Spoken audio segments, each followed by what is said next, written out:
Il faut nous souvenir que la vie éternelle est un don. Notre objet spécial en rappelant cela à ce point, c'est de dévoiler une erreur. Il existe deux interprétations de la nouvelle naissance. L'une est vraie et l'autre, un beau mensonge qui tord la vérité. Cette dernière interprétation prétend que la vie spirituelle est une sorte de renaissance, un rafraîchissement intérieur, produit par l'effet des forces mystiques qui planent autour de l'âme, l'attirant de sa torpeur comme le soleil printanier réveille la semence endormie, poussant à l'activité des forces déjà existantes mais immobiles. Ce serait comme un réveil de ce que nous possédons déjà pour l'élever sur un plan plus haut, ou une marée qui envahit des sphères jusqu'ici ignorées et inertes, dont les forces et les fonctions entravées sont aussitôt libérées et entrent en contact à l'intérieur avec la conscience et à l'extérieur avec le service. L'autre interprétation qui est donnée, et qui est la vraie, reconnaît que la nouvelle naissance signifie une vie toute nouvelle et autre, qui doit être engendrée en nous, d'en haut, par un acte déterminé de fécondation divine. Un don tout nouveau et direct, d'une vie qui n'avait jamais encore été dans la vie humaine, et qui continue à être une vie entièrement autre que nous ne possédons pas par nature, mais qui est une vie unique et miraculeuse, comme l'est Christ. Comme toute erreur renferme quelques éléments de vérité qui, semblables à une pince, s'avancent pour saisir.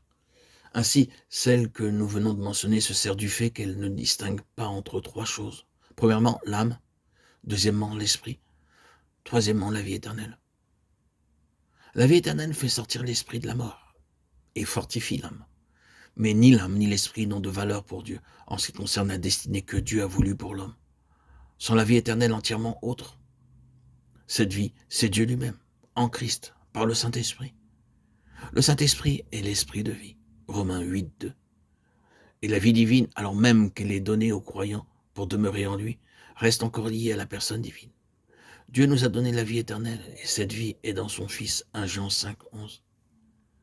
La présence de la personne divine dans le croyant ou dans l'Église est exprimée par la vie, de peur qu'Adam n'agisse dans le but de l'avoir en lui-même, sans relation avec Dieu. L'arbre de vie fut à dessein mis hors de sa portée, et il fut chassé. Le symbolisme est clair. Il y a là quelque chose de tellement autre que l'homme, si divin, qui ne peut certes être possédé qu'en Dieu, et dans une union de notre esprit avec lui. Tout cela représente en soi beaucoup de vérités du Nouveau Testament concernant à la fois la vie représentative de Christ, sa tentation, sa mort et sa résurrection, en même temps que la nature de la nouvelle naissance et la vie du croyant. Nous aurons observé que l'innocence en Adam n'était qu'une chose négative, et cela peut donc être vrai aussi de l'état sans péché dans son cas. Cela peut en un sens jeter quelques lumières sur l'épreuve de toute la vie de Christ, bien que nous disions ceci avec quelques réserves auxquelles nous ne nous arrêterons pas maintenant, pour ne pas sortir de notre sujet. La sainteté est positive, et l'innocence d'Adam est accompagnée de la possibilité d'arriver à la sainteté. La sainteté est le résultat de la fidélité dans l'épreuve, en ce qui concerne l'homme.